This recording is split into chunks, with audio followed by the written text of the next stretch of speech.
Good afternoon बच्चों, कैसे हो आप लोग? सब बढ़िया। यहाँ पे हम लोग देखेंगे आज हम लोग इलेक्ट्रोकेमिस्ट्री जो लेसन हम लोग स्टडी कर रहे थे उसके नेक्स्ट वीडियो में आज हम लोग डिस्कस करने वाले हैं कुछ स्पेशल टॉपिक के बारे में, जिसमें हम लोग देखेंगे conductance,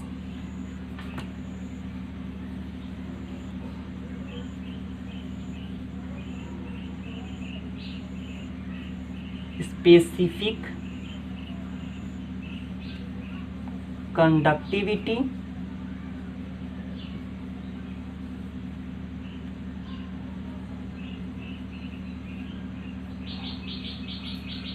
molar conductivity,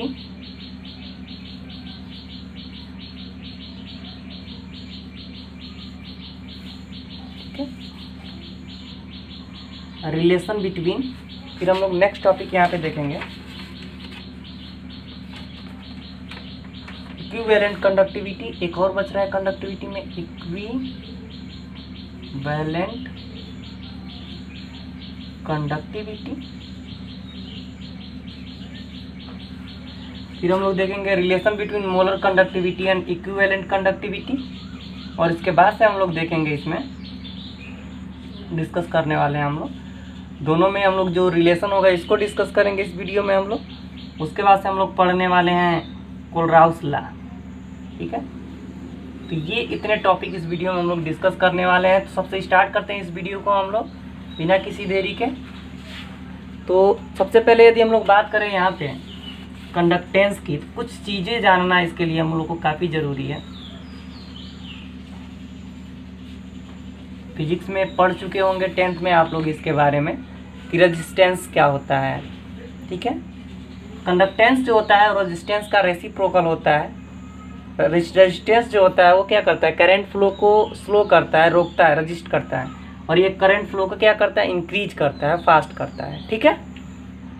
it is represented by G, इसको हम लोग कैपिटल जी से रिप्रेजेंट करते हैं। And we can write conductance G is equal to 1/r because it is the reciprocal of resistance.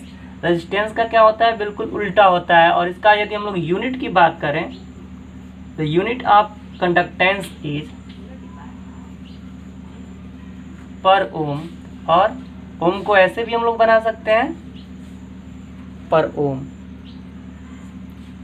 तो ये तो कंडक्टेंस की बात रही है। अगर यदि हम लोग बात करें कंडक्टर की, तो कंडक्टर शब्द से आप लोग परिचित होंगे। कंडक्टर जो होते हैं जो कि जिसमें इलेक्ट्रिसिटी इजीली फ्लो हो जाता है उसको हम लोग कंडक्टर बोलते हैं। लेकिन यहाँ पे हम लोग देखेंगे there are 2 type of conductor. एक तो होता है हमारा मेटालिक कंडक्टर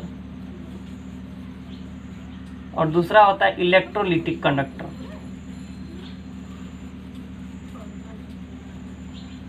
कंडक्टर की बात कर रहे हैं हम लोग, 2 टाइप का होता है, मेटालिक कंडक्टर और इलेक्ट्रोलिटिक कंडक्टर। मेटालिक कंडक्टर क्या होता है ये देखेंगे हम लोग। द कंडक्टर, ऐसा कंडक्टर जिसमें इलेक्ट्रॉन द्वारा करंट फ्लो होता है, यानी करंट फ्लो का कार्य जो होता है इलेक्ट्रॉन द्वारा होता है, वो हम मेटालिक कंडक्टर बोलते हैं।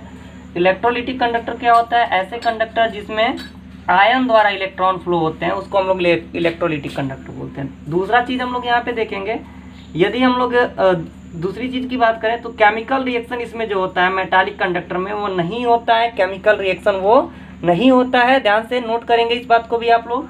केमिकल रिएक्शन नहीं होता है और इलेक्ट्रोलिटिक कंडक्टर में केमिकल रिएक्शन होता है, ठीक है। तीसरी बात करें हम लोग तो यहाँ पर टेम्परेचर को इंक्रीज करने पे ये मेटालिक कंडक्टर इंक्रीज होता है, जबकि इसमें टेम्परेचर इंक्रीज करने पे ये क्या होता है, डिक्रीज होता है। तो हम लोगों ने यहाँ पे देखा कंडक्टेंस क्या होते हैं, उसके बाद से हम लोगों ने फटाफट यहाँ पे ये भी देख लिया कि डिफरेंस क्या होता है मेटालिक और इलेक्ट्रोलिटिक कंडक्टर में, क्योंकि ये टॉपिक एग्जाम में पूछे जा चुके हैं तो इसको देखना भी जरूरी था हम लोग को। What is the difference between the metallic and electrolytic conductor, ठीक है। आगे हम लोग बात करेंगे स्पेसिफिक कंडक्टिविटी की। हम लोग बात करें स्पेसिफिक कंडक्टिविटी की, तो बच्चों यहाँ पे स्पेसिफिक कंडक्टिविटी को इजीली डिफाइन किया जा सकता है। The reciprocal of specific resistance of the conductor is known as specific conductivity. देख सकते हैं आप लोग, the reciprocal of specific resistance of conductor is known as specific conductivity. It is denoted by Greek word kappa ध्यान से सुनेंगे, ये नया वर्ड है आप लोग के लिए तो याद करने में दिक्कत भी हो सकता है। इसको हम लोग डिनोट करते हैं ग्रीक वर्ड डप्पा से, कप्पा से, where kappa is equal to 1 rho. Okay, इसको हम लोग मैथमेटिकली यहाँ पे राइट कर रहे हैं, is equal to 1/r into A. ठीक है, आर क्या है यहाँ पे, रेजिस्टेंस है। ठीक है, फिर ए 1/a एक सेल कांस्टेंट है, 1/r को अलग किया हमने, 1/a को अलग किया, 1/r जो कि हमें अभी हम लोग पढ़े थे कंडक्टेंस में, कंडक्टेंस जी से डिनोट कर सकते हैं इसको हम लोग, और एंड 1/a इसको हम लोग डिनोट कर सकते हैं यहाँ पे सेल कांस्टेंट जी स्टार के रूप में। ठीक है, तो G star is equal to 1/a जो सेल कांस्टेंट है, और जी इज इक्वल टू 1/r जो कि कंडक्टेंस है। तो यहाँ पे ध्यान देंगे, इसको और भी दूसरे तरीके से हम लोग डिफाइन कर सकते हैं। It may be defined as kappa is equal to 1/r into L/a।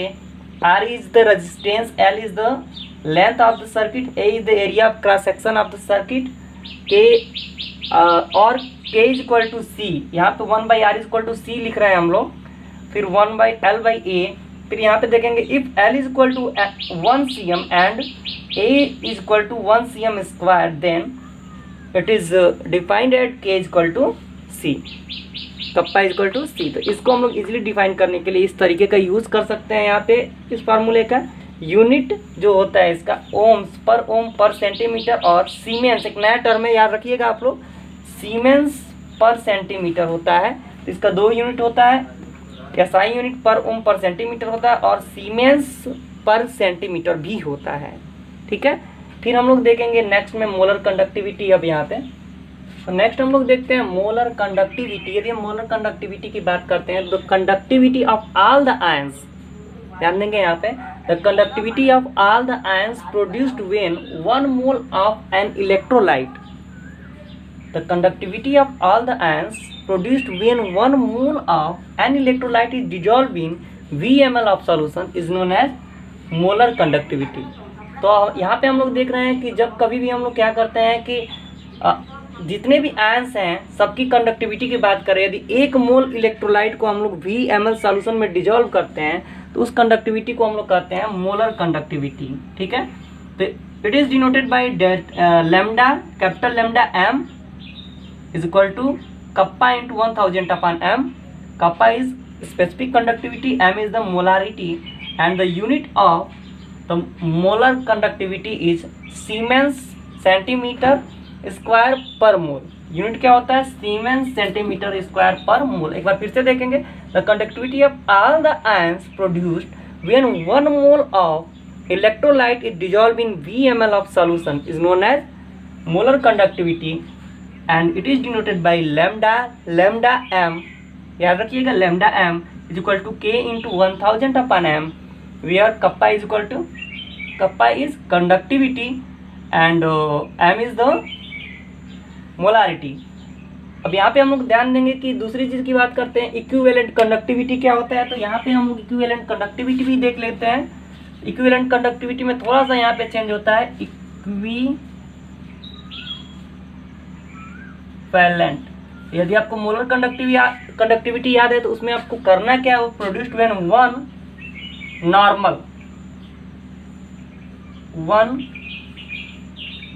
Normal बोल सकते हैं, या मोलर के जगह पे हम लोग 1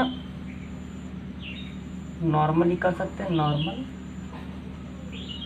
ठीक है, N electrolyte is dissolve in VmL of solution. Normal means यहाँ पे नॉर्मलिटी हो जाएगा, और यहाँ पे आप लोग लैम्डा m नॉट कर सकते हैं, इंटू n हो जाएगा नॉर्मलिटी के लिए, या फिर यहाँ पे n करिए आप लोग, lambda capital lambda n is equal to K into 1000/m। यह हमारा हो जाता है equivalent conductivity, and n is normality. n क्या है यहाँ पे, नॉर्मलिटी। यूनिट आपका जो पर मोल है वो हो जाएगा यहाँ पे आपका इक्विवेलेंट। ठीक है, तो पर इक्विवेलेंट हो जाएगा यहाँ पे, इक्विवेलेंट पर मोल होता है, तो यहाँ पे इक्विवेलेंट यहाँ पे हो जाएगा और मोल इनवर्स हो जाएगा।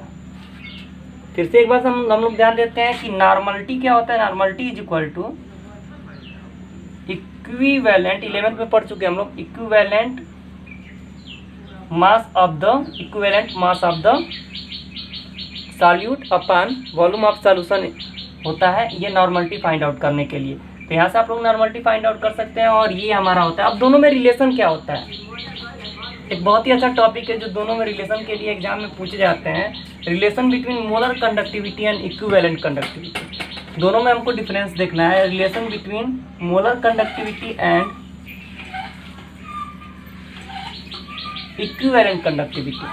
Molar conductivity is represented by capital lambda and it is represented by, यानी कि यहाँ पे हम लोग बात करें कि equivalent conductivity is represented by lambda m. Lambda m is equal to kappa into 1000 upon m and lambda n is equal to kappa 1000 upon N.